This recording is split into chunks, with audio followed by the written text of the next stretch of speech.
Hello, ladies and gentlemen. Welcome back to the Armchair Booking Wrestling Podcast. I'm your host. My name is Stunning Steve Barber. Joining me, as always, my awesome co-host, Delicious Dwaylon Davis. Hey, everybody. He is the intellectual rock star. Go check him out on his other podcast where he's been talking a lot about Batman nemesises. Like I never knew about the Mad Hatter, but now I do. That's his latest episode. And for those of you on YouTube, as you can tell, we have not one, not two, but three guests with us. They're joining us from the Finish Your Wrestling podcast. You've heard us talk about this podcast. I've been enjoying it. And they are Mike, Bink, and Infernal Disco Real Inferno. Grill Inferno. Like I said, the man has multiple names, and he has to let us know who he is this week. So need to get your You got multiple personalities. There we go. Need to get your different masks, for each personality. Yeah. And if for those on YouTube could actually tell, but we'll go ahead and say these guys are from Buffalo, New York. And if you didn't know that already, just look at the hats. Big Bills fans, can't. Yeah. You know what? Supporting the home team, can't get mad at that. And even though I'm living right outside Cincinnati right now, I'm not a Bengals fan because I did not grow up here. I'm actually part of the Raider Nation. Nice. Mm-hmm. Okay. Believe it or not, the Raiders is actually my team. Like Buffalo's my team, my hometown team. Okay. Right. The Raiders are my actual team. Hey, Raider Nation. There we go. Raider Nation. When the Raiders lost to Tampa Bay, it hurt me too. I'm a huge Jerry Rice fan. Oh Yeah. Man, that was yeah. And it just they went from being the second best team in the league that year to the second worst team the next year. It was bad. Yeah. And of course, Dwaylon, the Packers fan. Yep. He's hurt over Aaron Rodgers not being there. Actually, I'm not. It was time for him to go. Yeah. Yeah, most Yeah, Packers he just, feel that way. he wasn't, he was just, you could tell he didn't want to be there. So it's like, if you don't want to be there, just go on and get out of the way and let the new dude come in and do his work. Mm-hmm. Now, what if he only spends 1 year with the Jets and then he goes off to the Vikings? He's walking in Brett Favre's footsteps anyway. Nuts. So what we've actually talked about this beforehand, but this is a continuation of our series of why we are fans, and we have been actually talking about having these guys on here for a while. Now we've been, now we're also in talks about going on their show. So before we actually get started in that, we want to go ahead and ask, to give out like all your contact information as far as like social media things like that, because as Ted the Hillbilly Hill has let everybody know, and and it actually rings true. A lot of people actually don't make it to the end of podcasts, and so they miss out on the contact info if we say it at the end. So go ahead. I know how to find you on Twitter, but you got to let the whole world know how to find you on Twitter. You can find us on Twitter and on Instagram at FY Wrestling PC. All right, cool. Yeah, because that's actually how we ended up contacting us. Because I think you shared us, or I shared you, or something like that. Then we were like sharing each other's tweets and stuff and retweeting each other, and then one thing led to another, and then what happened was I believe it was the one stat about All Out, and then not All Out but All In, and DWO made a comment. Shout out to Dad World Order. They made a comment, and then I said something about doing a collaboration, and then you guys liked what I said, and then I was like, all right, you know what? In due time, I'm gonna get the ball rolling, and here we are. And we absolutely love that because we are big supporters of the podcasting community, especially the wrestling podcasting community. Because it does feel like a big family. Everybody's kind of supporting each other, and this is how we grow. And I love it. Right. Yeah, that's why I like it so much. Yeah. So and now this is what I always give podcasts a shout out. So I'll give you a shout out even though you're here. So you already know how much we love your show, but too, appreciate that. I listen to y'all every night. Thank you. So I want to get me them lessons. I was like, oh, okay. Changed my mind a little bit. Tell you what, I always refer to Dwaylon as the walking wrestling encyclopedia. Yeah, that's the mirror. They're gonna be friends. It's been my favorite thing since I was 5 years old. My grandmother got me into it, and I just kind of soak up everything. Yeah. And of course, Then we're going to talk about Ted the Hillbilly Hill and Wrestling with the Truth or Wrestling with the War with BC Hunter and Jay Meyer. Another good show. And definitely. Some of the other ones out there, the Dad World Order, you mentioned those guys. I mean, those guys are awesome. Actually met them in person, and then we say, "Hey, what's your Twitter handle?" And then turns out we were already following each other on Twitter. So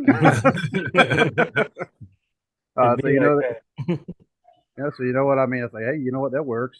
But in the meantime, so how long have you guys been friends? First of all, because Waylon and I, we have been friends, for over 30 years now. Yeah. Me and that's them been friends since I was probably 13. I'm 35 now. Yeah, this is a very interesting answer, interesting question, because my fellow co-host Bink, me and him, we grew up together, and me and Inferno, Inferno's mom actually adopted me. Okay. Oh, okay. Yeah, and this is my brother-in-law that I've been knew for 10 years. Yeah. Probably 12. 12, yeah, about 12. Yeah, Mir 11. So about 12, 13. Yeah. So we all been hanging out for 15 years, I would say, probably. Me and Bink have been hanging around for about 23 years. Because it's 2023 now, so about 23 years. Oh wow. So I mean you guys really are family. Yeah. Pretty much, yeah. And the whole thing is we lived around the corner from each other our whole life pretty much and didn't even know. Yep. All right, cool. I mean, Joel and I, we always tell each other we're twins. I mean, we look just alike. Yeah, it's like the beard. Y'all do look alike around the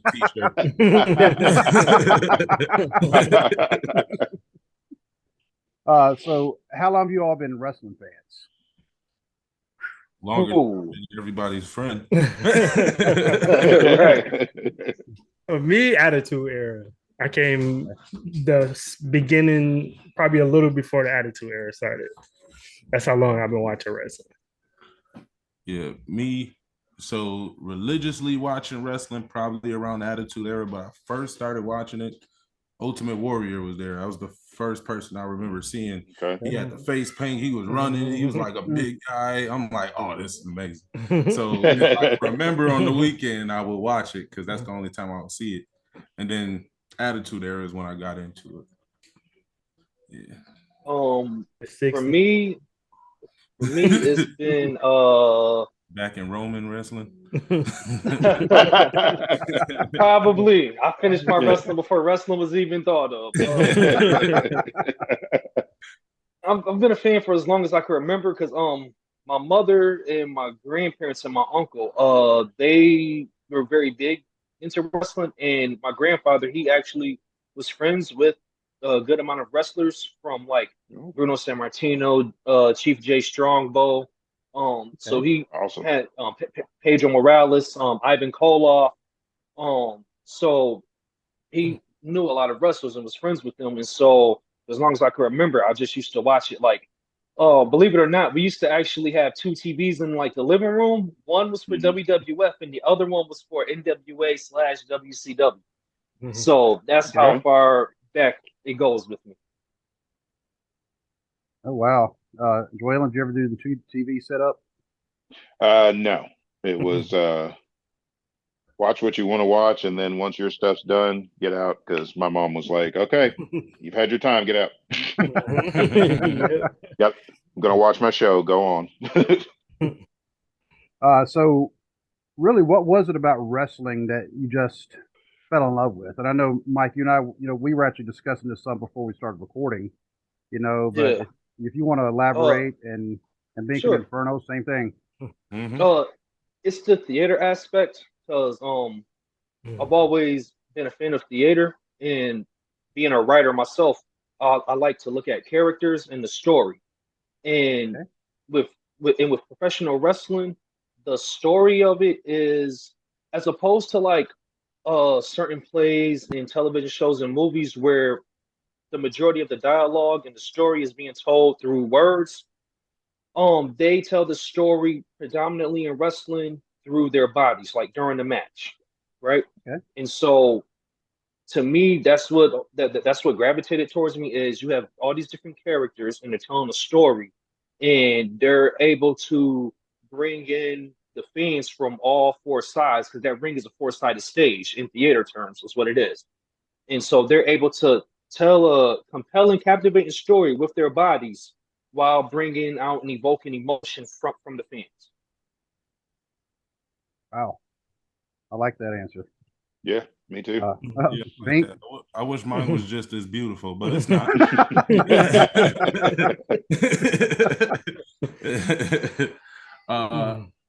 I just like I said, Ultimate Warrior was the first person I seen the face paint. I never seen a Diesel person like that in my life, so that was different. So I'm like, yo, this is crazy. And but what really got me, I wasn't a kid that like thought wrestling was real. That stopped for me like super early because I used to see all the wrestlers just wrestling and fighting, and that looked real. And then I seen the Undertaker doing lightning and stuff, and I'm like, oh, he about to get in the ring and hit someone with that. Then he got in and just started wrestling. I'm like, oh, yeah, it's like where'd all your powers go? Yeah, I'm like, you could just stop this dude. Yeah. All right. For me, my cousin, I went to my cousin's house one weekend and we were playing a game. So we're playing Madden football. So he's like, all right, cut the game off. I got to watch wrestling. I'm like, what? You got to watch wrestling? I'm like, all right. He was a big wrestling fan. So I'm like, all right, I'll watch it. So then I get on there and The Rock is just talking crazy. Like, and then they show like the highlights of him rock bottoming people. I was hooked after that. I'm like, okay, I like this. And then Nation of Domination started. So then I started watching it more through the Attitude Era over time. And I just fell in love with just the characters and the storytelling and just the wildness of the Attitude Era. I was like, I don't think I'm supposed to be watching this, but my parents don't watch it, so I was cool. Like the Triple H, that was my favorite wrestler of all time, Triple H. DX started, I was hooked after that. I'm like, yep, lock me in. So I haven't missed Raw ever. Yeah, I haven't missed wrestling in a long time. It was a small stint, probably like a year and stuff when it got weird. But then that's when you found the indies. Yeah. That's when I went to the indies. Yeah. I found out stuff. And then I'm back. Yeah. So yeah. Yes, I mean, I've had stints where, because I did 20 years in the Air Force, so there was times when I was overseas and I wasn't able to watch it as much, and that was even before the internet really exploded. So there was just times I was away from it, but then I finally came back, and but of course Dwaylen never stopped. So he's always been able to fill in the gaps for me. It's like, oh yeah, you missed this, you missed this, and And I watch everything. Like I've been accused of being just a WWE fan, and it's like no, right. Like I watch Impact, Ring of Honor, AEW, New Japan. Just if it's good, I'll watch it. I don't care what the company is. Yeah. And I get Impact a lot of slack, but I watch it's anything. okay. I've seen two invisible people wrestle, Yeah. so I would watch one of the best matches. I've seen one of those too. Yeah, jumped off the balcony and everything. Yeah, it was the one I saw. It was an independent company. It was Game Changer Wrestling, GCW. They had two invisible wrestlers fighting each other. I mean, the ref was going through a whole thing. Like there was people in the ring and everything. It was. That's how you got the AEW off that match. That one match. Dwaylen, if you find a link to that, can you send it to me, please? The crowd is even into it. They be acting like they like slaps. They be like, they move out the way, like they go in the crowd, so the crowd form like a circle the crowd, around the people. The crowd goes back, and it was entertaining. Crazy. Joey Janela fought him too before. Yeah, he fought the invisible dude. Yeah, he sure did. Yep. Yeah, I got to see it. Yeah, you got to see it. You're not going to be disappointed. I've also seen Kenny Omega wrestle a blow-up doll. Yep. That was Omega that did that? Yeah, that was Omega. Omega did it, and then Kota Ibushi did it. Did it too, yeah. Yep.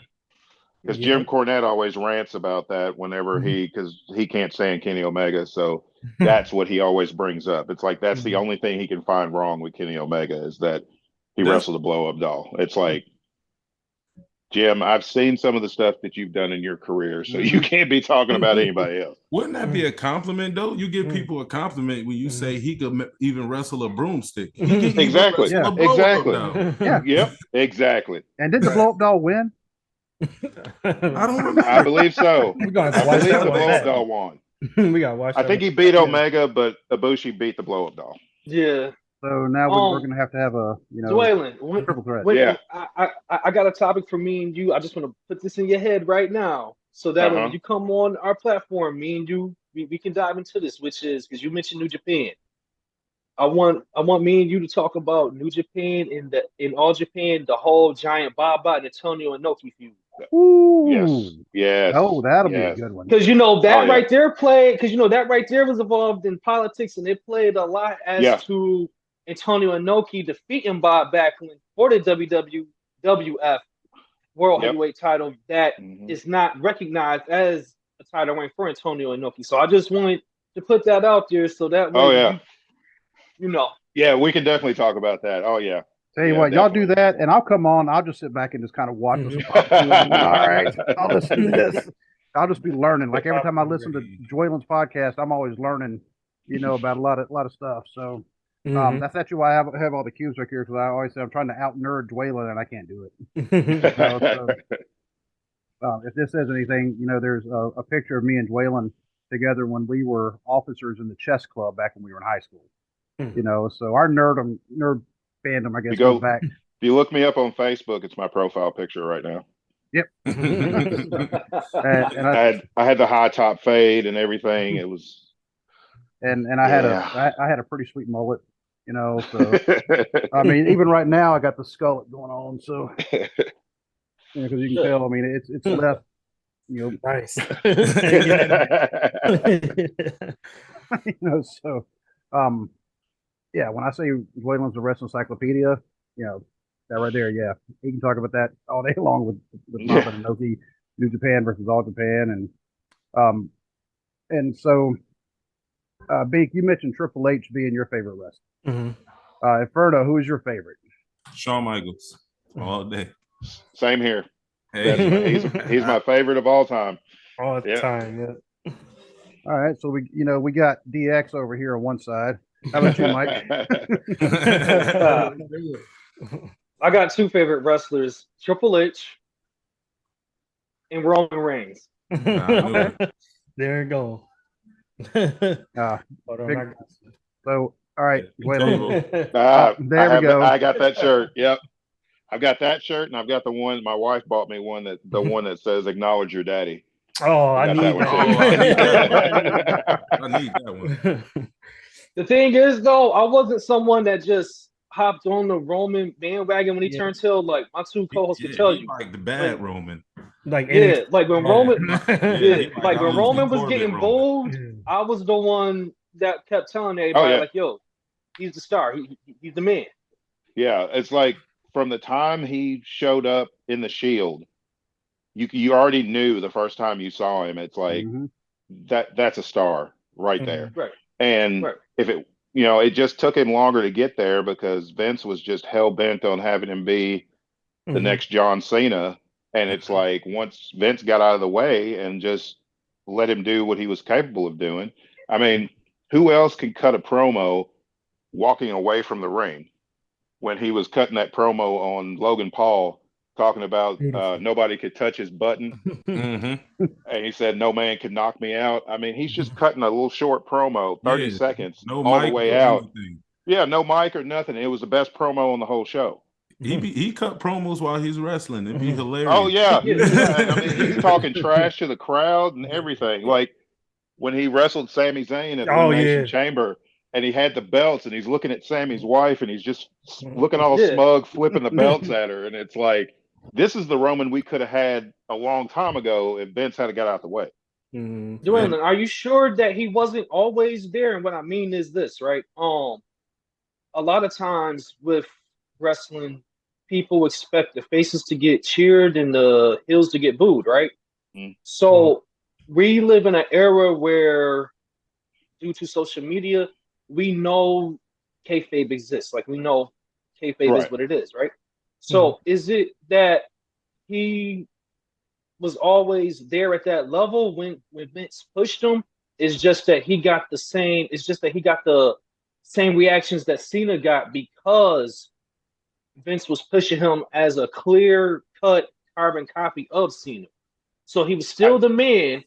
Because if you don't get, I'm pretty sure you notice as much as I do, which is if you don't get the reaction, that means the fans really aren't too interested. So whether they're booing you or cheering you, you're getting their reaction. Yeah. And that's what matters, is you getting the reaction and you being able to sell out arenas, which Roman was doing. That is just that they were booing him because they saw what Vince was trying to make him, which is the John Cena 2.0, when in all actuality, you have someone who doesn't need to be that. You just have to push him you just have to tweak his character a certain way, which is what we have now. Oh, I agree. I think what it took was when Roman came back after, he took that time off during COVID and all that stuff. He came back, but he told Vince that the only way he would come back is if he's like, I'm going to be heel. He's like, I've done the babyface thing. It's not working. I know this can work. Right. And so he's pretty much just boxed Vince in, because it's like, here's the new face of the company telling you this is the only the way I'm coming back. Because, and I agree with you. I think that Roman was always there. It's just between the awful scripts he was given to recite, and then he got put in that same mold as John Cena, and the fans just loved to boo John Cena, whether he deserved it or not. And so that heat, when John Cena scaled back and Roman basically took his place, he took John Cena's heat too. So he got a lot of that heat by default. None of that was his fault. But if they'd have just took the handcuffs off and just let him be, I feel like this is one of those where this is a lot of his personality just cranked all the way up. Right. No, I agree with you. Like, do you remember when the Shield very first split up, how the fans were like cheering for Roman because he was the guy that wasn't saying too much? Yep. That Roman right there, they should have, Vince had something with that Roman, because there was a one promo that he cut, which was he came out on Raw, and it was leading up to the Fatal 4-Way match for the World Heavyweight title at Battleground. It was leading up to it. And when Roman stood in the ring, the fans were chanting, Cena sucks.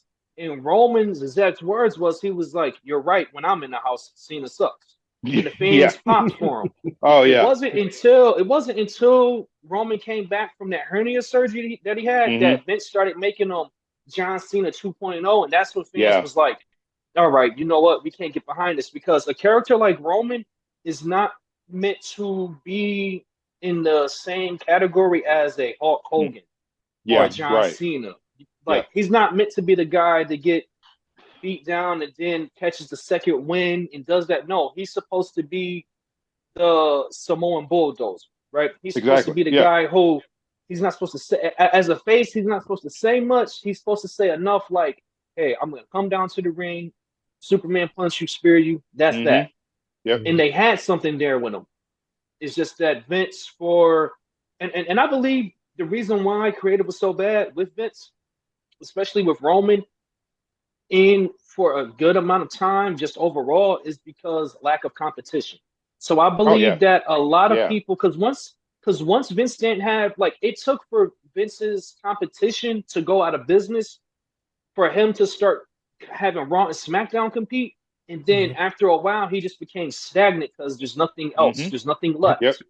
I mean, he was ruling the world, and it was like, well, I know everybody's going to watch Raw regardless of how bad it is, because there's nothing else to watch. Exactly. But then the independents got hot, and then, Impact got better, and AEW came along, and now it's like he's got to step it up a little bit, because Not only is there alternatives for people to watch, there's alternatives for people to go and work.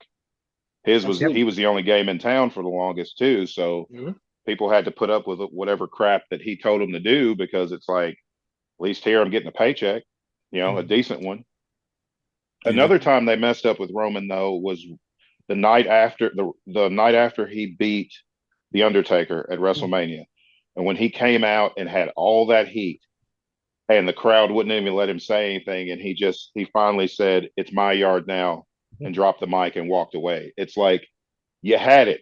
That was it right there. And instead, you're like, the next week, they're just like, oh, well, it's John Cena 2.0 again. It's like you had it right there in your hand. And that's when he was throwing off that suffering succotash. I was just about to say that. Like he said, oh, that was bad. And then Cena, when he destroyed him on the mic, proved that Roman wasn't there yet. Yep. Yeah. And I think Vince backed himself into a corner, because he probably didn't. When is the last time a heel had merchandise and sell like Roman? Exactly. Hasn't been the last. So the last person that did was Bray Wyatt.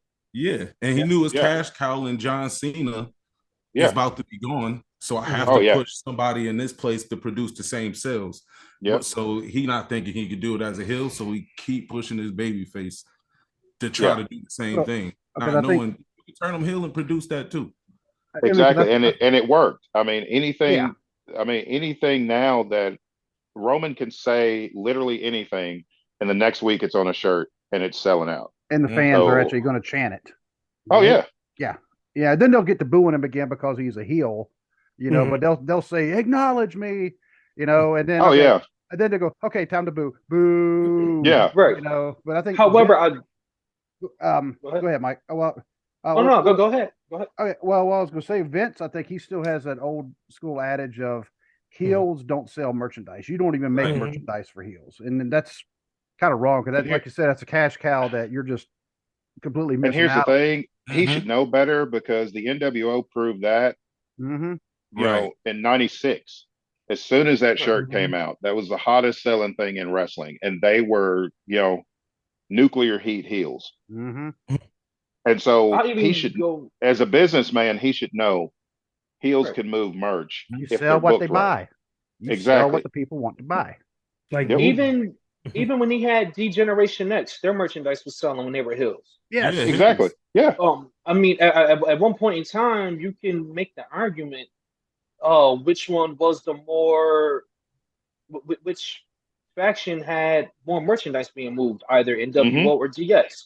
Yep. However, if you look throughout the history of Titan Towers and NWA/WCW, right? It's always been the thing where heel champions in the big promotion up northeast, as they used to say, right? Heel champions for the most part were looked at as transitional champions until Superstar Billy Graham became champion. Yep. Ivan, the Nature Boy Buddy Rogers, he was a transitional champion. Bruno took the belt from him. Ivan took the belt off Bruno. Ivan was a transitional champion until Pedro took the belt off him.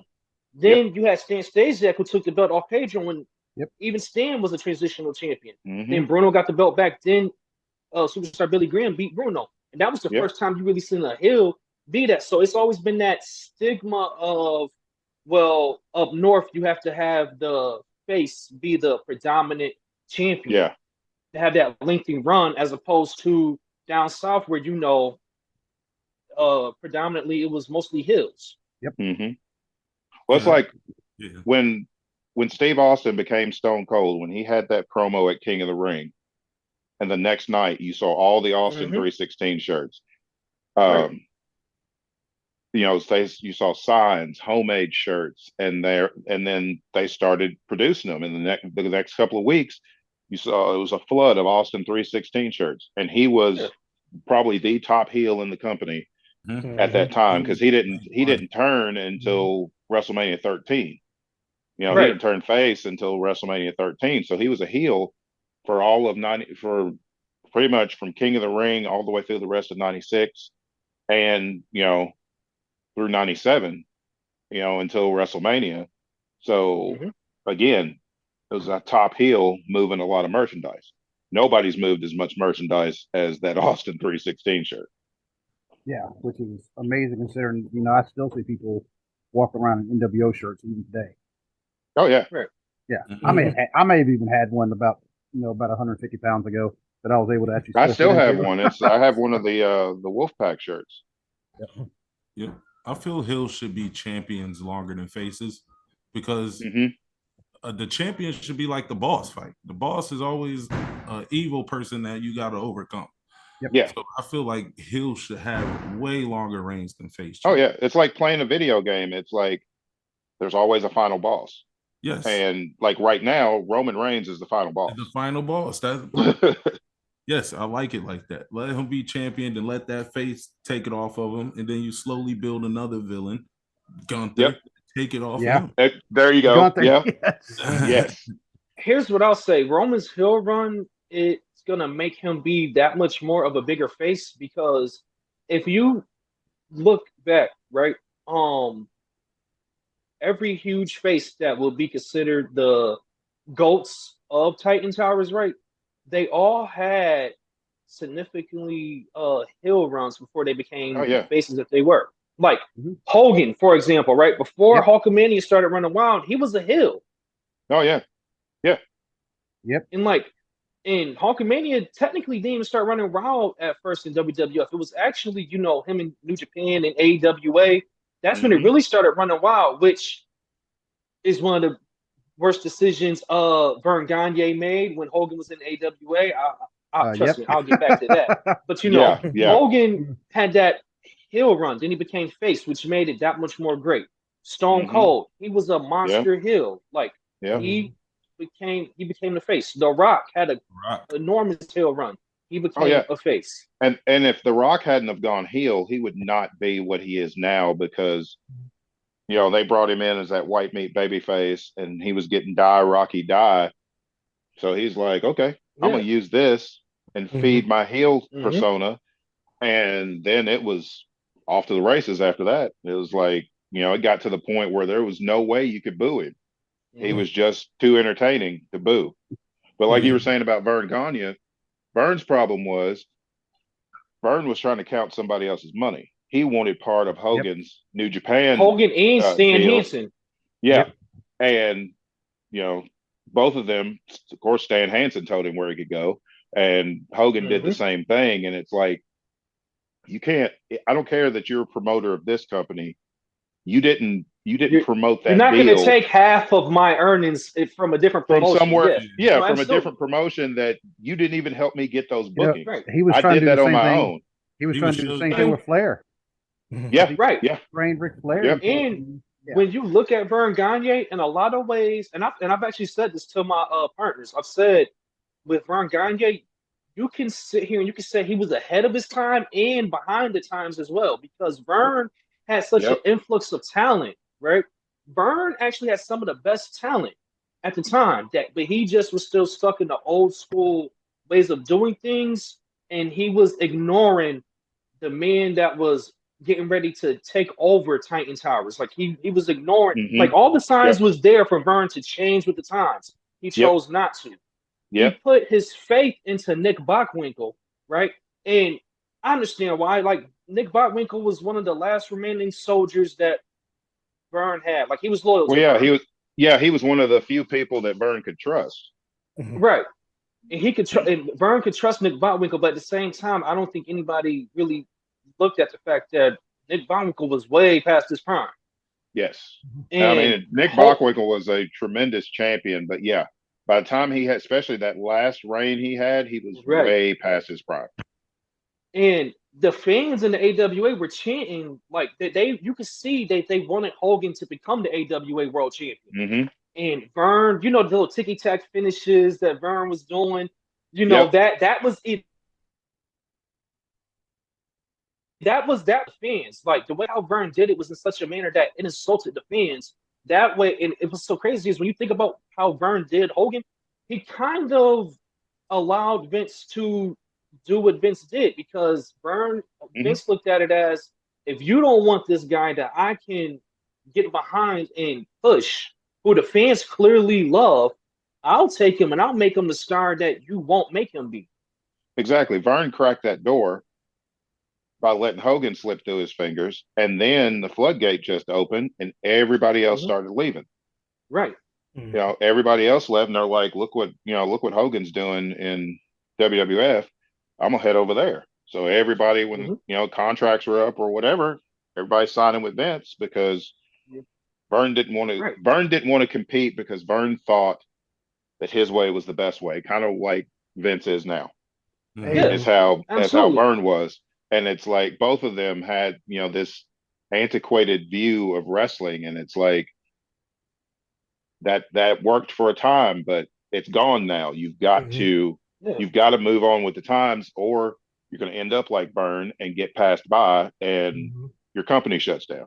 Hey, I mean, you could say the same thing about Jim Crockett's and Bill Watts. You can say the same thing about Jim Crockett and Bill Watts. And when you look at it, right, when it comes to like, here's the crazy part. I don't think a lot of people understand. Like, Vern actually, like, Minnesota is the original place of Flair country. That's the original Flair country. Yep. Vern had that. So when you look back at it, you're like, people think Charlotte, North Carolina is Flair country. It is, but it's not the original Flair country. That's the state of Minnesota. Vern has such a plethora of talent that when you sit back and you look at it, you're like, if only he would have humbled himself and got out of that old mindset and stopped being stuck in his ways, Vern actually could have competed.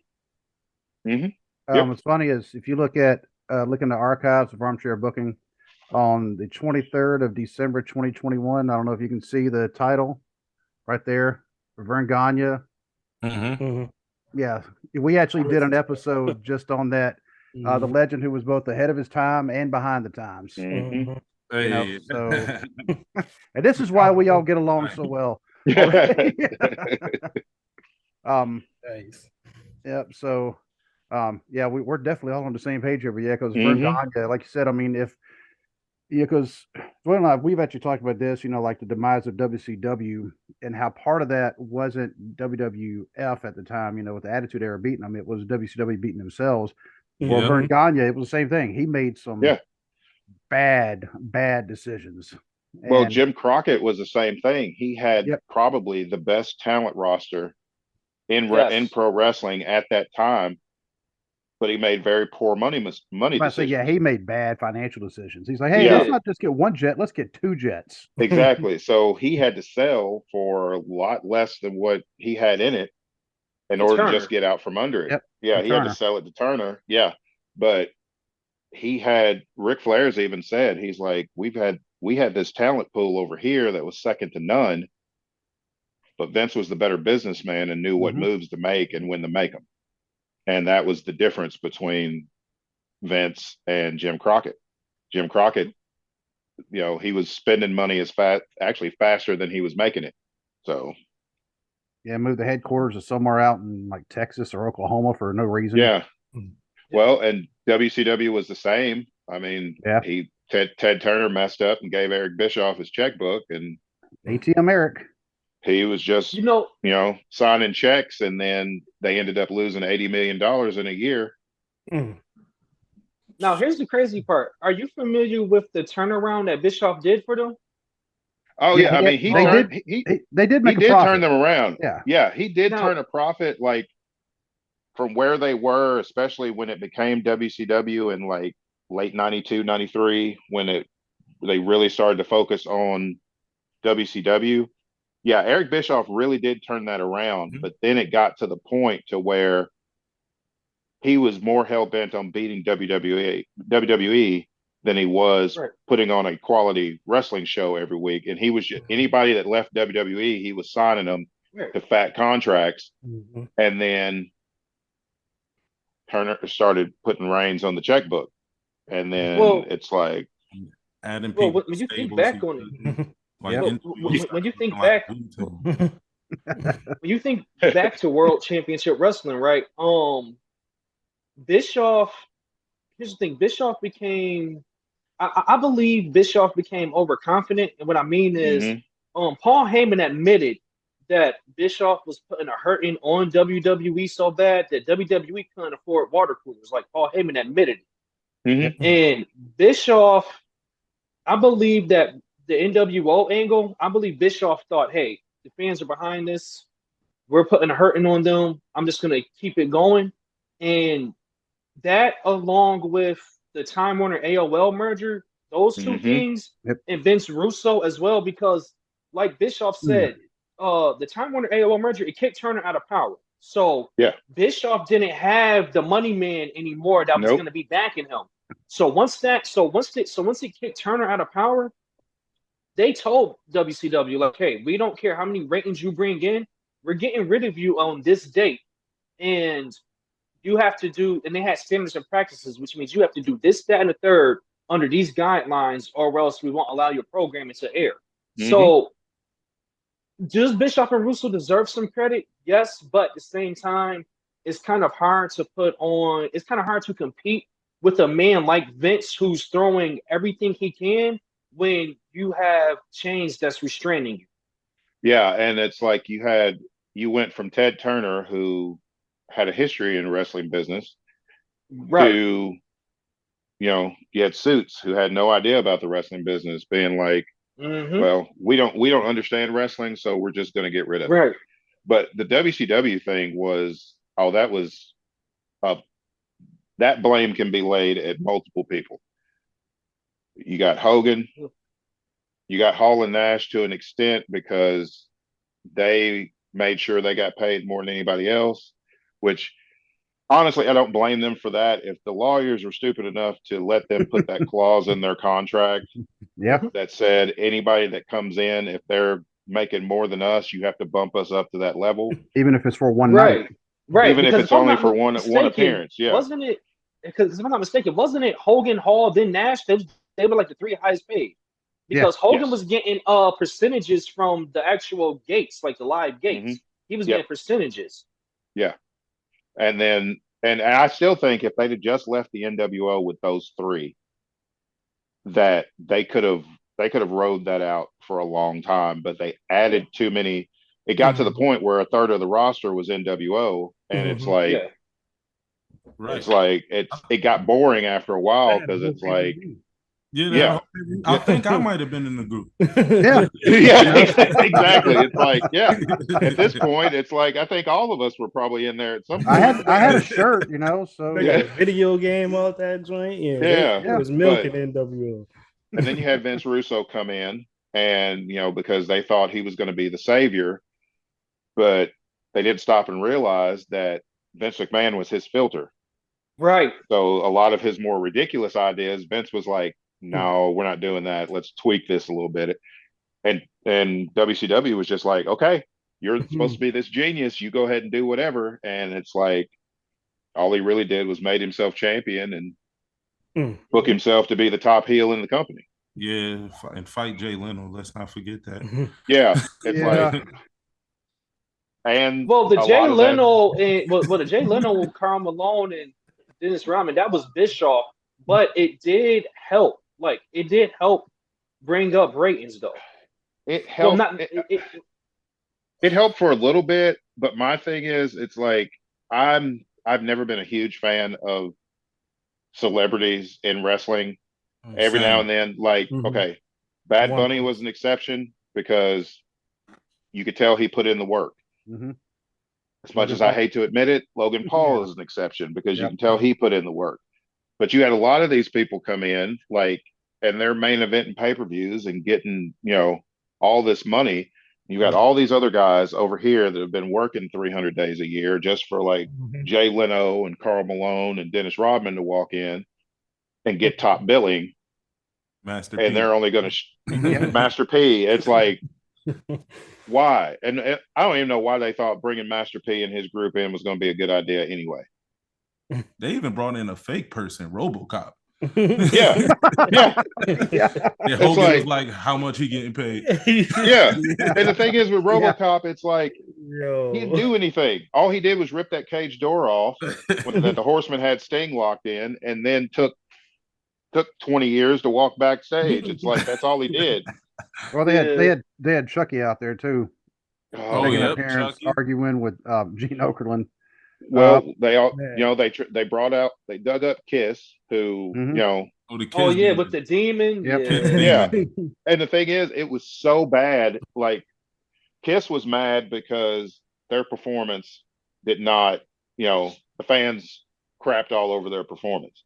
It's like, well, the performance is bad, and I'm a Kiss fan, but the performance was bad, and that crowd at that time, a lot of them were not old enough to even know who Kiss was. Even know them, yeah. Yeah. So it's like, I don't know why Eric Bischoff thought that was going to be what is going to boost our ratings. Let's bring out Kiss, who have been on 15 different retirement tours. Right. And then, Yeah.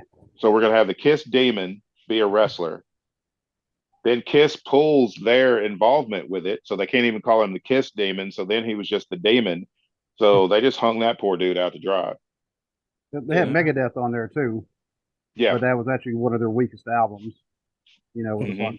Now the song "Crushing," they still play that in arenas sometimes, so that's definitely Yeah. made for arenas. But yeah, But the same thing. man, They're taking all money they- for all these celebrities, and it just Oh yeah, they money. knew, and they knew it was circling the drain. They were just trying to do everything they could, thinking that, oh well, this will bring fans back, or this will bring fans back. And it's like, well, if you hadn't had Tony Schiavone make that crack about Mick Foley, and 600,000 people changed the channel. I was one of them. Yeah. I was watching it. Yeah, because when I heard how he wrestled his Cactus Jack here, I'm like, oh, Mick Foley? Oh, hold on.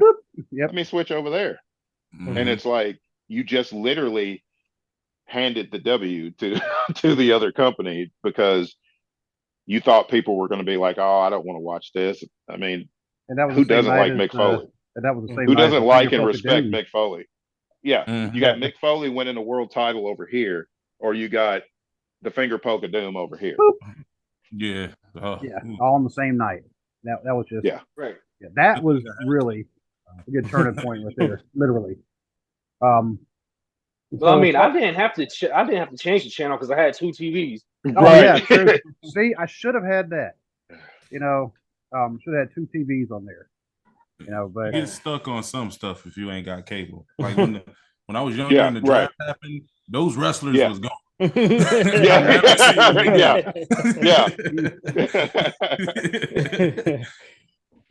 So as far as like wrestling experiences, I'm going to assume that none of y'all have actually trained to be a wrestler. No, I know people that have. If you count in my backyard, yeah.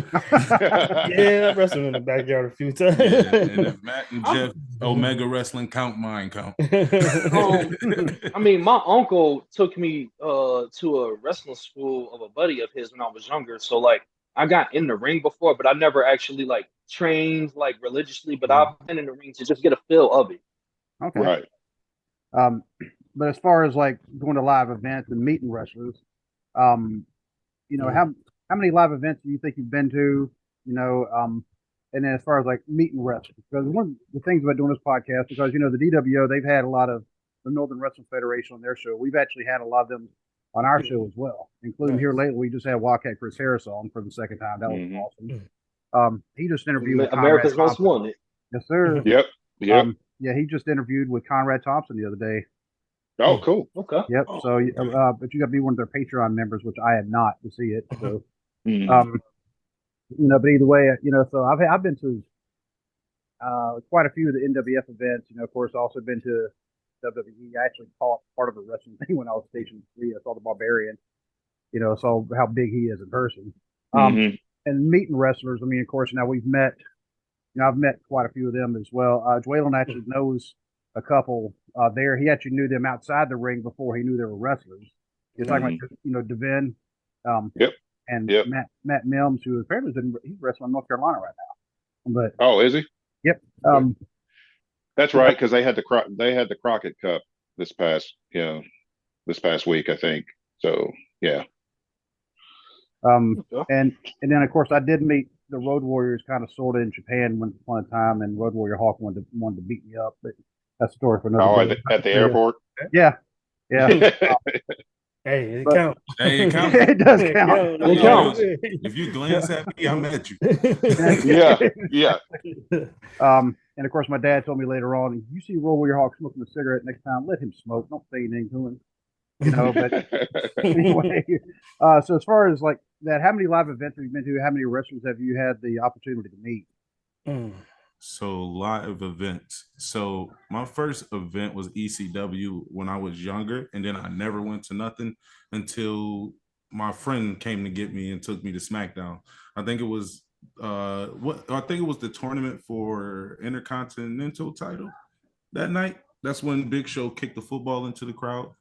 That was my first live event. That was my first live event, and then every time I come here, I try to go. Since I probably missed 2 since. Okay. For me, since the Attitude Era, I've been going. So every WWE event I've been to except one, which was the steel cage match with Benoit.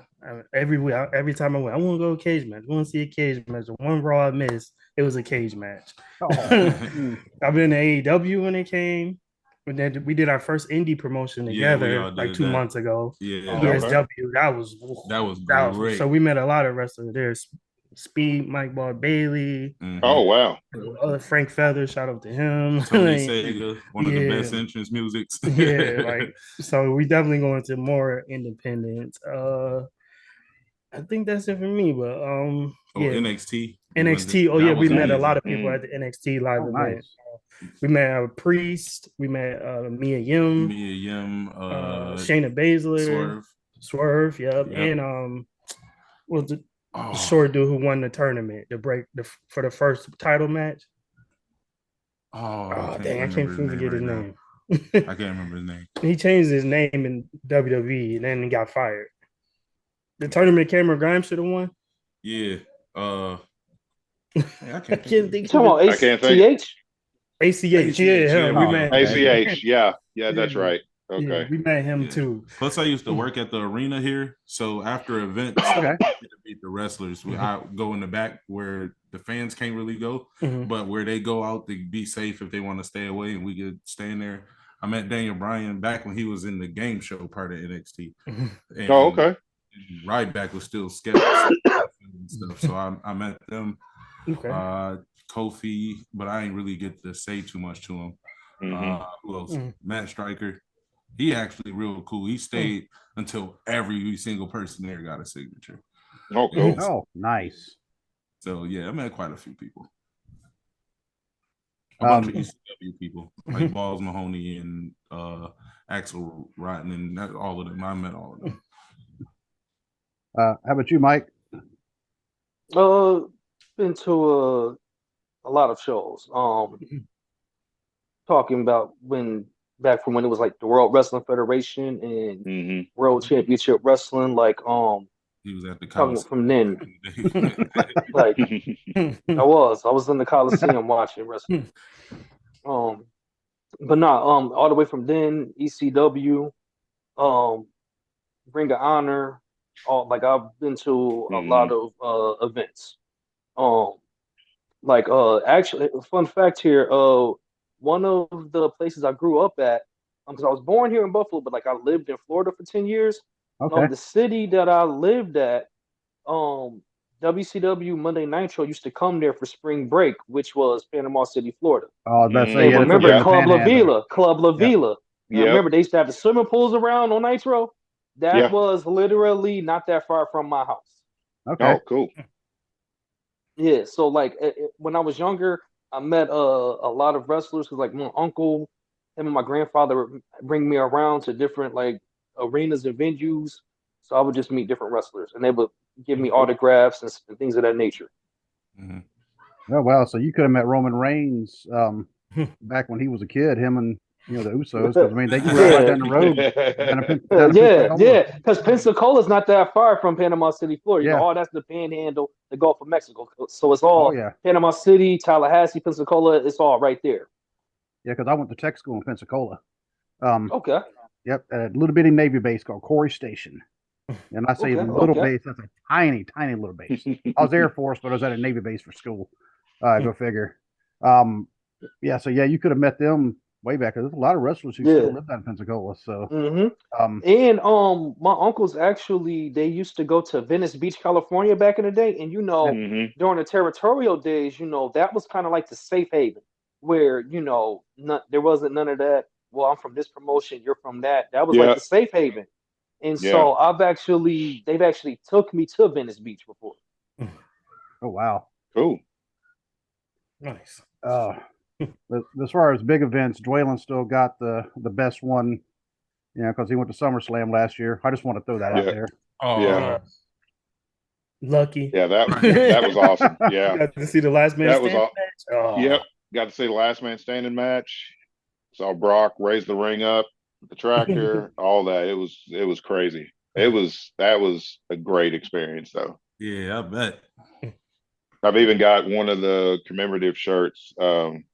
I wasn't going to buy anything, and my wife's like, "You better buy your shirt. This is an important thing, so you better buy your shirt." So I bought the one. It says Nashville 316 on the front, and it's got the Stone Cold Skull on the back. Nice. Is your wife into wrestling, or is she into you being into wrestling? into me being into wrestling. She's not really a wrestling fan. She just likes looking at some of the guys. Like if Roman Reigns or the Usos come out, she'll stop what she's doing and they're like, okay. And then the match starts and she's like, all right, I'm done. But she loves the fact that I'm such a big fan. She went with me to SummerSlam last year. Okay, nice. Nice. Yeah, my wife says she's not a fan, but when we went up to Columbus a couple years ago, I bet it was the night that Braun Strowman and Big Show booked the ring. Yeah, I remember that. Yeah. Yeah. She claims she's not a fan, but she bought a list of Jericho while we were there. She still has a list of Jericho. She's got the list of Jericho. So, but she claims she's not a fan, but I'm like, whatever. Right. Sure.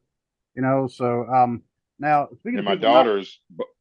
Both my daughters are wrestling fans. My youngest daughter's 4, and she's always like, "Can we watch the girls fight?" Which is what my 14-year-old used to say when she was that age. And it's like they love women's wrestling, which is great. And but I need to take my oldest daughter to a show. She hasn't been. My son's been to a few with me, but I think she'd like it. Yeah, my daughter, she likes Cody Rhodes. So we took her first Raw when Cody Rhodes came to Buffalo last year.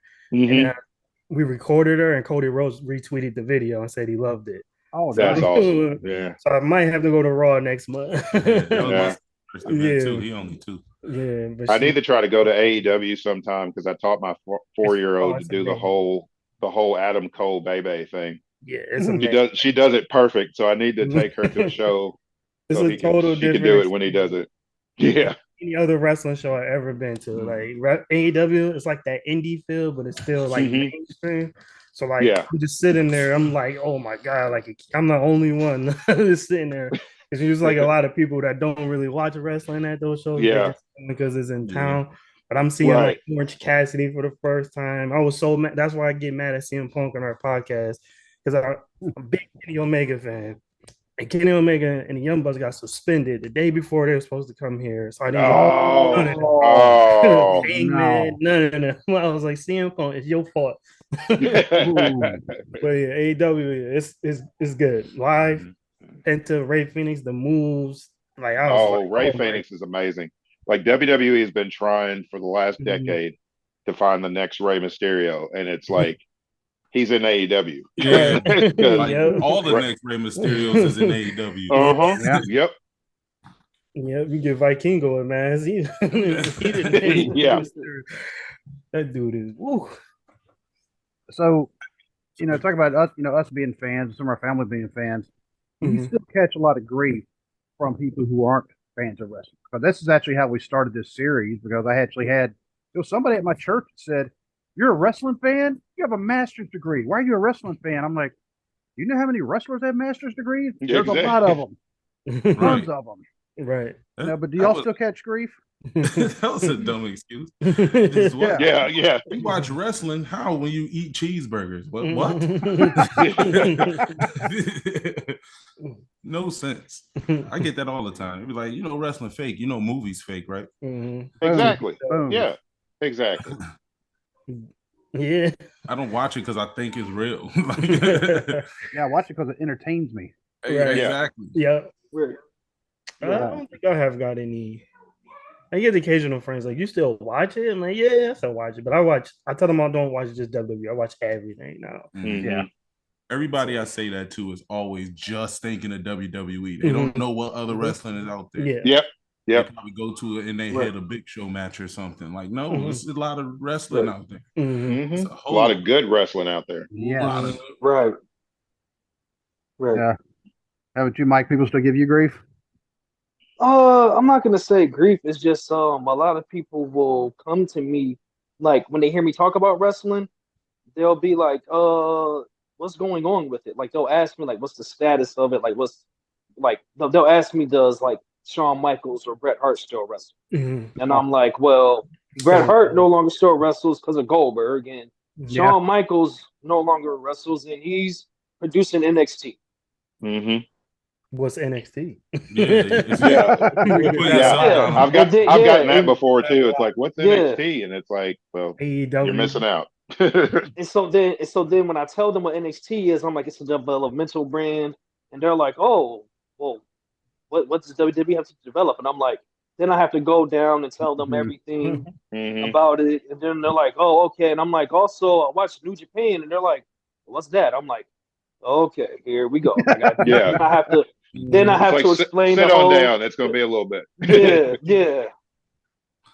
Just like I have to tell them about AAA because they're like, I remember I had this incident where I was telling somebody I'm watching AAA and they were like, the tow truck company wrestles? I'm like, no, it's a promotion. It's a wrestling promotion. Mexico, man. That's crazy. So what is a match you would show that fan to prove them wrestling ain't what they think? I have a go-to match. Mine is always just show like this highlight clip of Ricochet versus Will Ospreay. Yeah. Like, Superman joint. I was actually watching clips from that yesterday. And it's like just, and a lot of people are like, oh, it's just a big gym show. And it's like, you say that because you can't do that.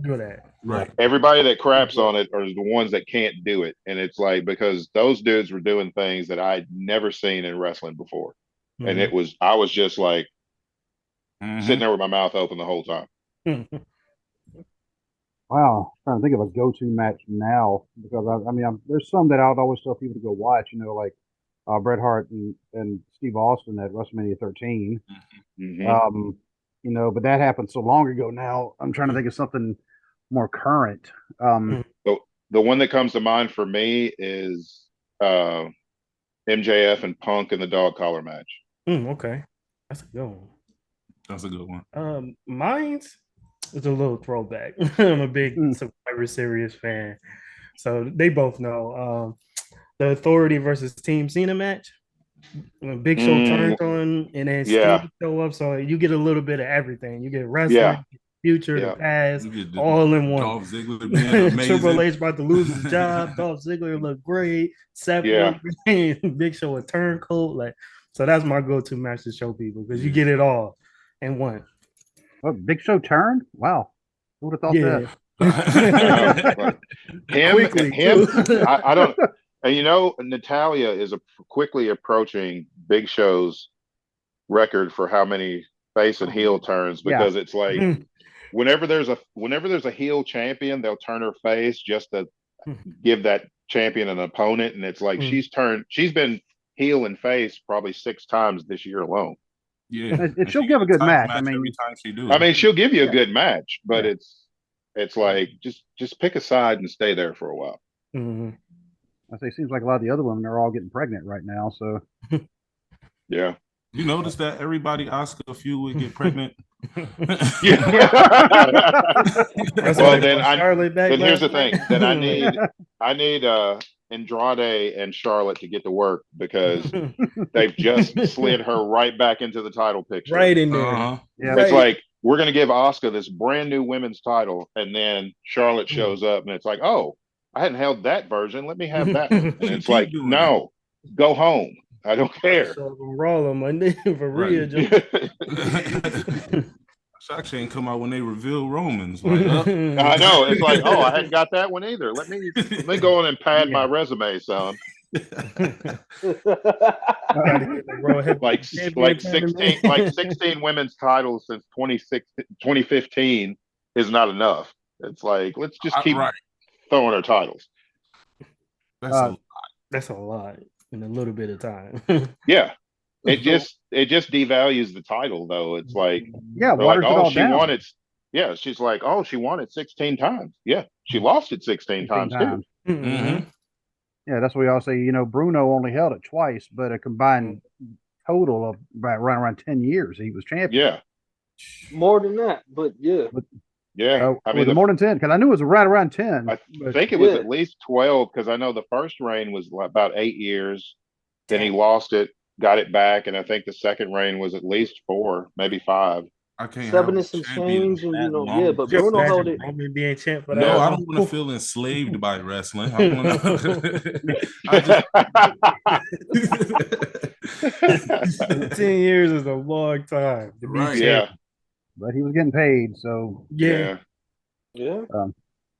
So what are your thoughts about today's product compared to when you first started watching wrestling? I'll go first. Because I'm a big fan today. When I first started watching it, it was more wacky, I would say. More cartoonish kind of with the characters. Was the one that fell through the wall, like Shockmaster. Shockmaster, yeah, like that. But like today is more wrestling. So like today, I'm a big fan because of just like how many different wrestling styles there is. There's promotions with certain styles, and I'm a big fan of women's wrestling. So just to see the evolution of women's wrestling, today, big fan. So I like where it's going today, and I like the point you bring up earlier with the competition for the big promotion. So everybody's like stepping their game up. So I'm a big fan of that. Yeah, pretty much the same. I'm a big fan of this kind of wrestling. Like he said, back then with your Max Moons and your Duke the Dumpsters and your and your Isaac Yankem. Yeah. Yeah, like Mae Young had a hand. Oh yeah. With Mark Henry, had no complexion, or like it was just entertaining. It was just entertaining. But back then, even my favorite people, besides like the Rocks and stuff, but they actually could wrestle, was like the S.A. Rios and the Funakis, and the people that actually got in the ring and was in there doing something and not just a character. Now I feel it's like if you watched, it's like if you wanted to see wrestling, then you watched NWA/WCW, ECW, because they had excellent wrestling there too. People think it was all blood and guts, but it wasn't. There was excellent pro wrestling there. You wanted your over the top entertainment stuff, then you watched WWF. Yep. In a lot of ways, Dwayne, I wanted to ask you this. In a lot of ways, would you consider ECW to be the catalyst in terms of bringing Lucha Libre to the mainstream commercial world of wrestling? Oh, absolutely, because when Rey Mysterio and Psychosis had their feud in ECW, both of them, that was their first time performing in the States. Paul Heyman was the one who brought them in and gave them their first matches in the United States. And that's if it wasn't for ECW, even WCW's cruiserweight division, when it was hot, I was going to say that would not have gone as well as it did because of the Lucha Libre aspect. Yeah. Right. And if there's no WCW cruiserweight division, then the X division from TNA has nothing to draw its inspiration from. Right. Yep. Exactly. Yep. Half of the wrestlers in AEW have nothing. Exactly. Yeah. And in a lot of ways, you can say ECW to some extent. Okay, you can sit here and say it is the forefather to what is now known today as independent scene. Yeah. That's what I think at ECW. There was like the independent scene, but they were trying to move like a mainstream promotion with independent money, and it failed. Yep. That's it exactly. I like that. Yeah. Wow, that's a great analogy, actually. Because I mean, but a lot of people don't realize if there was no ECW, as Paul Heyman, like wrestling business wise, he was a genius.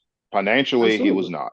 Right. But if there was never any ECW, then pro wrestling in 2023 looks totally different.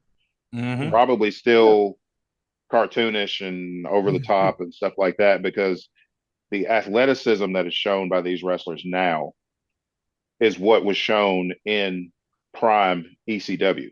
You were getting that, you were getting your violence and all that, but you were also getting Two Cold Scorpio, Eddie Guerrero, Chris Benoit, Dean Malenko, Shane Douglas. That's the only time I ever cared about Shane Douglas was when he was in ECW. Because, he was the franchise, and he'd come out and he'd talk crap on the mic, and then he'd get out there and give you a great match because Paul Heyman didn't put any shackles on anybody. He's just like, go out there and do what I know you're capable of doing.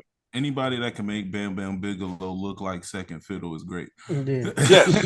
Well, I mean, yeah. You know what? It also revitalized Bam Bam's career in ECW. Yes, because WWE was doing nothing with him. He goes to ECW, and it's like he's a monster, which is how they should have booked him to begin with in WWE. He was the world champion in ECW. He's the TV champion. I mean, he's the triple threat when it was Bam Bam. Yeah, because it was the triple threat. It was Bam Bam, Chris Candido, and the franchise. Yeah. Because it caused friction with him and franchise when he beat Sabu for the world title. The world title, He was the Batista. Yep. There you go. Yeah. Nice. Yeah, absolutely. ECW is now Ring of Honor because that's what's changing the game to the wrestlers we have today. Yes. MLW. Yep. Yeah, but MLW is kind of getting to that main stage. They are. Jacob Fatu is it's fantastic. He's a star. Jacob Fatu is a star. Alexander Hammerstone is a star. Hammerstone. If Brock Lesnar and Shane Douglas had a kid, it would be Hammerstone. He looks like a perfect I can see blend. why you would say that. He looks like a perfect blend of the two of them. Yeah. Another promotion that I was. Here's the crazy part. Promotion that I feel as if is going up, and it's a promotion people need to take a look at and really focus on is House of Glory. Yes. Yep. House of Glory. Especially their tag division. Their tag division is stellar. Yes, we need tag team wrestling to come back. Like House of Glory, like Joellen, when you think about it, House of Glory, like when you think about the independent promotions, House of Glory probably has one of the top 5, top 4, maybe top 3 tag team divisions. I agree. Yeah. Right now, I think I still think AEW's got the best tag division just because they actually put they have teams. They don't have 2 individuals. They have actual teams, not just 2 guys thrown together, and they put an effort into their tag division. They're not just like, oh, well, we've got these tag titles. We don't really care about them, but here, we'll put you on TV for a couple of weeks. But yeah, I agree about House of Glory. Yeah, their tag team division. Yeah, I'd say they're top 3, definitely. Yeah, and AEW have top guys that want to tag belts, not just getting hurt or just putting them. They got top guys wanting to go. Right. Yeah, I mean, you had Kenny Omega and Hangman Page as tag champions, and it worked because, like you said, it was 2 top guys, but they won the tag titles and then gelled as a team and were an excellent tag team. Right. So Keith Lee and Swerve were an excellent tag team. They were. Yeah. I hated that they broke up so quick because I like them. I think tag team wrestling should go back to that, like, because I'm very big on tag team wrestling. Like I remember back in the day, you had the British Bulldogs, the Hart Foundation, the Dream Team, and I'm talking about the original Dream Team. I'm not talking about when Dino and Greg the Hammer. No, I'm talking about when it was Brutus and Greg the Hammer. When it was them two. Yeah, we talked about that the other day. And we had Johnny, and remember they had Johnny V as their manager. Yep, I did. So them, the Can-Am Connection, Strike Force, like those were tag teams. You even had tag teams with the Killer Bees, B. Brian Blair and Jumpin' Jim Bronzell. And also like the Road Warriors, clearly. I even liked the various tag teams of the Varsity Club. Yep. Oh, I love the Varsity Club. Oh, I thought that was a strong stable. I'm gonna tell Dr. Death and Dan Mike Rotunda. Spivey was underrated. Dan Spivey was underrated. Okay. Dan Spivey's problem was it was never his in-ring stuff. It was just he was always looking for the next offer. And so as soon as he got a better offer somewhere else, he'd just leave whoever he was working for high and dry. Yeah. It seemed like once he started getting that momentum and the crowd, and like once he started reaching that next level, next thing you know, Dan Spivey wasn't on the same TV channel no more. He was already gone to a different promotion. Yep. But did you Somebody ever wrote him a bigger check, and he's like, okay. Well, did you ever see the American Starship, which was Dan Spivey and Scott Hall when they were Eagle and Coyote? Yeah. Scott Hall had that glorious mustache. He really did. That mustache, yeah. Oh, yeah. Well, the thing is, Vince always has had this idea that only singles wrestlers make stars. But all of the I'd say about half of the biggest stars he's ever had came out of tag teams. Out of a team, yep. Bret Hart, Shawn Michaels, British Bulldog, a lot of the top stars. I mean, Edge, him and Christian were 7-time tag champions. You know, a lot of the stars when he was pushing Jeff Hardy. Jeff Hardy, you know, it's like Roman and Seth. They were a tag team. Roman and Seth. They were, and it's like everybody you can think of pretty much. You can be a big star and come out of a tag. You can be successful in a tag team and still end up being a big single star. Exactly. I always say WWE, they took their tag team wrestling, took a back seat to the women's wrestling. So they was like, all right, y'all want women's wrestling, no more tag team. So it's like you can do both and produce both at a high level. Yeah, terrible now. Like I think one of my partners are just telling me like they're over Sammy and KO already. I'm like, have they even defended the belts? I'm like, oh, only one time yet. They defended them once against the Usos. They've done a bunch of 6-man tags with Matt Riddle, which I care nothing about. They defended it twice, and that was it. Yeah, and that's all. And it's like I like both of them, but it may get a little bit better because they're about to start feuding with Imperium. So that's a good team. So that should give us some good matches. But it's like you got undisputed tag champions with no teams to defend against. Right. I'd rather be the tag team first. Right. And you know what? To your point, Dwaylen, I give you credit. But go ahead. Go ahead, man. No, I was gonna say to his point about the 2 single stars coming from a tag team. We've seen it now with the Street Profit. Everybody wants Montez Ford to be the next, but I'm like, we need to get this tag team division back. So don't break it up just yet because it's not his time yet. Not yet. A lot of these factions they need to start using as tag teams instead of just having a group of people together. A group of people not doing anything. Right. Yeah, you see they're talking about adding Dragunov after SummerSlam to Imperium. I would love it. Oh yeah, that'd be great. Yeah. Right. You know what though, Dwaylen, I give you credit because like when you think about tag teams and there's always a single star that comes out. Well, most of the time it's a single star. Like when you think back, but like you said, Bret Hart was the star from the Hart Foundation. Davey Boy was the star from the British Bulldogs, right? And then when you think of like the Can-Am connection, right? Rick Martel was the one that became a star as the model Rick Martel. And Tom Zink went on to become Z-Man in WCW. Yeah. I mean, because Rick Martel at that point, he was already a former AWA world champion. Right. So he was really the star of that team, no doubt. But then you put him and Tito together, though. Which one? The Strike Force, and I was getting ready, getting ready to lead into there. I give you your credit on that, Steve, because I was getting ready to lead into that. Like Strike Force actually was a tag team where they both had moderate to successful solo careers. Yep. Yeah, that was a great team too. It was, and then they lost the tag titles to Demolition. Remember, they lost to Demolition. Then Demolition lost it to the Colossal Connection, Andre and Haku. Yep. Yeah. That'd be a team like for real, like in real life. I wouldn't want to have to fight both of them in real life. No. Because Andre said he was scared of 2 people in the world: Harley Race and Haku. That was the only 2 people he was afraid of.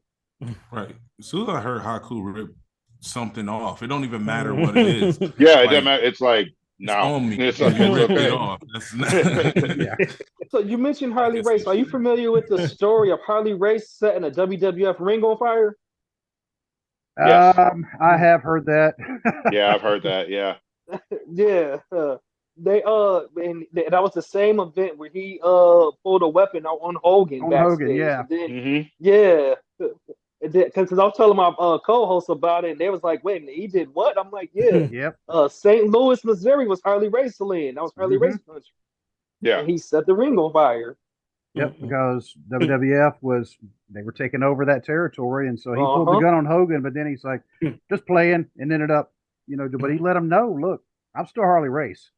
I'll come Yeah. join, Yeah. because I still need to get paid. I still got a family to feed, Right. but I'm not going to do any kind of stupid things. And then he came in WWF, and I remember that because the very first match I saw him in, first of all, I noticed that's when I figured he was left-handed because he was doing everything with the left hand. He was punching people with the left hand. But his finishing move was actually a slingshot suplex, which on those ropes, like Buff Bagwell told us, Waylon, they use real ropes like bang. Yeah. Mhm. I only saw him use it once. After that, he was doing the fisherman suplex, which of course Kurt Hennig used later on called the perfect plex.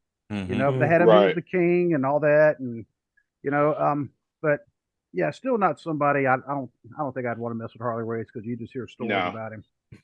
He beat Yeah, polio. Harley beat a guy up sitting in his wheelchair. He might have. I think Yeah, he might have. somewhere. He beat a guy up while he was in his wheelchair, and that guy had legs. Yeah. I mean, he beat polio. Seriously, who Yeah. beats polio? He Or Harley probably Race does. literally beat it. Like, hey, I have a They question for run. you. Go ahead. So, if Money in the Bank existed during the Golden Era and during the Attitude Era, three people that would have won it from both eras. The Golden Era, Hogan. They would have had Hogan winning it, no matter. Definitely. Yeah, Definitely. they had him winning Royal Rumbles for no reason. Let's see, Attitude Era. I mean, it'd probably be Stone Cold or HBK. HBK would have made himself win it. Yeah. Yeah. Yeah. And you said name three? Yeah. Let me see. So Golden Era, Attitude Era, and there were just those two? Yep. Just three from those two eras. All right, so 3 and 3 or just 3 period? Yeah, three and three. Oh, wow, 3 and 3. So Golden Era, Hogan, Savage. Savage would, of course, he would have cashed in, or Hogan would have cashed in on Savage. Mhm. Yeah, or whoever that was checks out, champion. yeah. Yeah. I mean, in a way, we kind of had a cash in when at WrestleMania 9 when he slid in and With the Yokozuna. That's true. you with That is true. Yokozuna when he kind of, that was, we'll call that a precursor to Money in the Bank because I feel like the $1 Million Man would have bought the briefcase. Yeah, boom.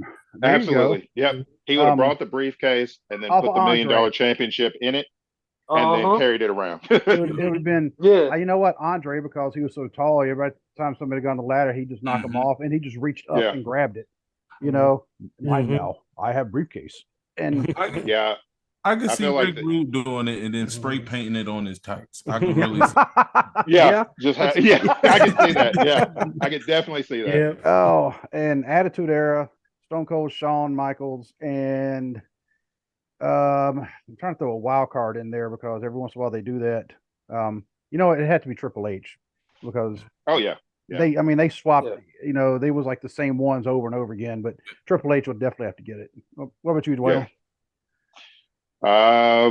Attitude Era, I agree. Triple H. I'll go with Triple H, Shawn, and Austin, and then Golden Era.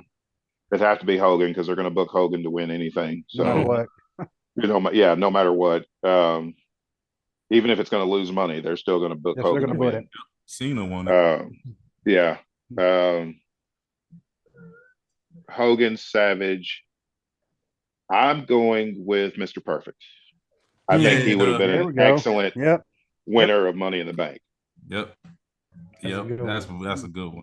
I say Hogan, Mr. Perfect, Ricky the Dragon Steamboat. That would have been the best time to give it to him. Oh yeah, yeah. Attitude, The Rock possibly, Triple H, and my wild card is Billy Gunn. Okay. Now, who's every bit as big as Hulk Hogan, size Yeah. wise. Mm-hmm. So he's a Billy Gunn. I saw him at a fan fest from that. He's a big dude. All right. Yeah. So, Dwaylen, you have any more questions? No, guys, it's been amazing talking to y'all. I hope we can get on y'all's show soon and Yeah. have some more. It's always nice to talk to, people that know that history of wrestling. That guy. I'm the one. I'm the one. You watch Acknowledge me. Just called fight. I mean, I just hope that we can be as good as the guests on your show as what you've done on our show. Absolutely. Oh, it's been great. Hey, we appreciate y'all having us on. I listen to you guys all the time. So. He talks appreciate so it. much. Yeah, because and I can tell too because I'll go look at the stats of where we're being downloaded from. Like, New York, Buffalo. Oh, I know who that is. Yep. It's us. Yeah, so, do y'all have any last words to pass on to anybody? I got one thing. So we're going to Buffalo Comic-Con at the end of this month. So we might get a chance to meet Sting. Who else was there, Demir? It's going to be Sergeant Slaughter, Sting. Yeah, Sting, Sergeant Slaughter. So they got a good amount of people that's going to be there. Okay. Yep. Rest in peace to Iron Sheik. Absolutely. Absolutely. Yeah. But yeah, I see what I got for us. Just check us out on Twitter. Yeah, check us out on Twitter. And then as far as for our podcast, we on everything: Spotify, Apple, Google, all the good stuff. Mm-hmm. Yeah. You want history lessons? That's the guy. I'm the one. He's the one. I'm the one. I give him on him all the time about. You know what? You know what I'm gonna have to do now? I'm gonna have to come up with some questions. And I'm gonna have y'all on here, and we're gonna have a contest. I know fun facts, but history. Yes. I mean, because I can pull out some history, but not like Dwaylen. So, I always give him the nod, but now Dwaylen looks like you might have some competition. I know. I got to challenge you to the throne. I got to challenge accepted. I always like competition. I always learn something new. So let's go. Yeah. But see, I'm like worse than Vince when it comes to this. I'm worse than Vince. Vince, we like I'm gonna show up on y'all podcast like it was me all along. It was me all along. So if nobody has anything else, go ahead, Mike. Sounds like you do have something else. I heard the I was gonna say that it was definitely a good. This is definitely good. So the only shout outs I really have to give out is to Wrestling with the Truth because I listen to them. Yeah, and they're good. They're good. Yeah. And DWO and it's just good that because the wrestling podcast community. There's negativity everywhere, like in every type of genre, but I'm glad that the pro wrestling podcast community, I'm glad that the positivity outweighs the negativity. Yeah. And you have different platforms such as Finisher Wrestling and Armchair Booking that can come together to be able to create this episode. Mm-hmm. Absolutely. Yep. This is amazing. Yeah, that was one of our goals was, we always want to remain as positive as what we can, because people like positive more than they like negative. Exactly. Right. Yeah. And I've told Steve before, I'm one of those people that I'm like, there's enough wrestling for everybody. There's enough, there's enough everybody can eat. Right. Used to fight for the scraps of wrestling, but it's so much now. Exactly. Yeah. It's a good time to be a wrestling fan. Great time. Absolutely. So my friends, and I will say you my friends. Oh, definitely. So, absolutely. If we ever in the area, We'll see us, man. I say I may be a little closer than Dwaylen. But Dwaylen, one of these days, Dwaylen's going to come up and he's going to stay at my house because we're going to catch some NWF shows. Nice. Oh yeah. And then we'll make our way up because I think Buffalo is 5 or 6 hours away from where I'm at because I'm right. That's not far then. Not at all. So, I mean, I'm about 30 miles east of Cincinnati. So okay. Right. And I know Cleveland and Buffalo aren't that far apart from each other. Not at all. We got family in Cleveland. Yeah. Okay. So there you go. So, and Cleveland, I guess I've never actually been to Cleveland, but I guess it's only like 4 hours away from here. So yeah. Same for us. Yeah. I went to the Rock and Roll Hall of Fame last year. It's actually great. So in Dwaylen, we need to go do that.